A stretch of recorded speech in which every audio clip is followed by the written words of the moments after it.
कौरव और पांडवों के बीच जब राज्य बंटवारे को लेकर कलह चली तो मामा शकुनी की अनुशंसा पर धृतराष्ट्र ने खांडव प्रस्थ नामक एक जंगल को देकर पांडवों को कुछ समय तक के लिए शांत कर दिया था। इस जंगल में एक महल था जो खंडहर हो चुका था। पांडवों के समक्ष अब उस जंगल को एक नगर बनाने की चुनौती थी। खंडहर नुमा महल के चारों तरफ भयानक जंगल था। यमुना किनारे एक बीहड़ वन था जिसका नाम खांडव वन था।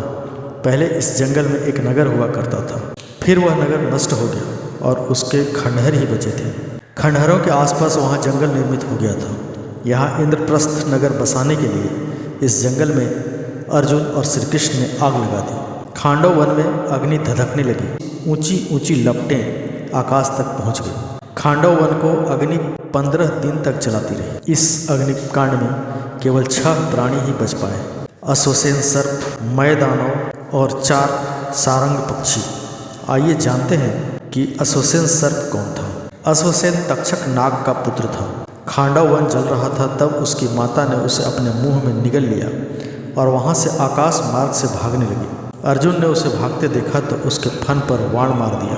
अश्वसेन की माता तो मर गई परंतु अश्वसेन बचकर भाग निकला। अश्वसेन को इस बात का बड़ा पछतावा हुआ और दुख भी हुआ। अब वह प्रतिशोध की भावना में जल रहा था। उसे जब पता चला कि कुरुक्षेत्र में महायुद्ध होने वाला है तो उसने सोचा कि अर्जुन की मृत्यु से पांडवों का बल छीन हो जाएगा और वे हार जाएंगे। तब वह कर्ण के तर्कस में बाण बनकर प्रवेश कर गया।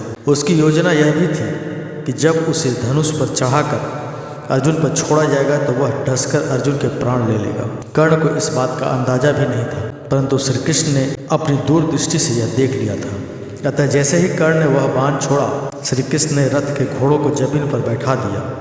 बाण अर्जुन का मुकुट काटता हुआ ऊपर से निकल गया। अश्वसेन जब असफल हो गया तो वह कर्ण के सामने प्रकट होकर बोला, अब की बार मुझे साधारण तीर की भांति मत चलाना।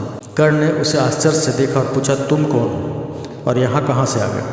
तब सर्प ने कहा, हे दानवीर कर्ण, मैं अर्जुन से बदला लेने के लिए आपके तर्कस में बाण बनकर जा बैठा था। कर्ण ने पूछा, क्यों?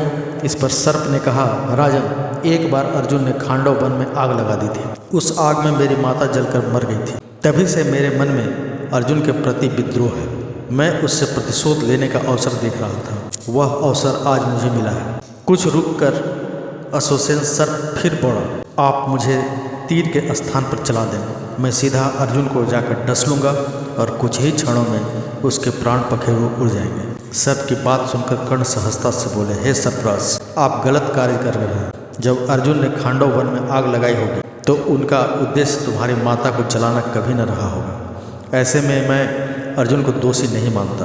दूसरा, अनैतिक तरह से विजय प्राप्त करना मेरे संस्कारों में नहीं है, इसलिए आप वापस लौट जाइए और अर्जुन को कोई नुकसान नहीं पहुंचाइए। यह सुनकर अश्वसेन सर्प वहां से उड़कर खांडव वन लौट गया। तो मित्रों, हमारे प्रयास आपको कैसा लगा कमेंट करके जरूर बताएं। वीडियो को लाइक कर दें, चैनल को सब्सक्राइब करके बेल आइकन दबाना ना भूलें ताकि वीडियो संबंधित नोटिफिकेशन आपको हमेशा मिलती रहे। धन्यवाद।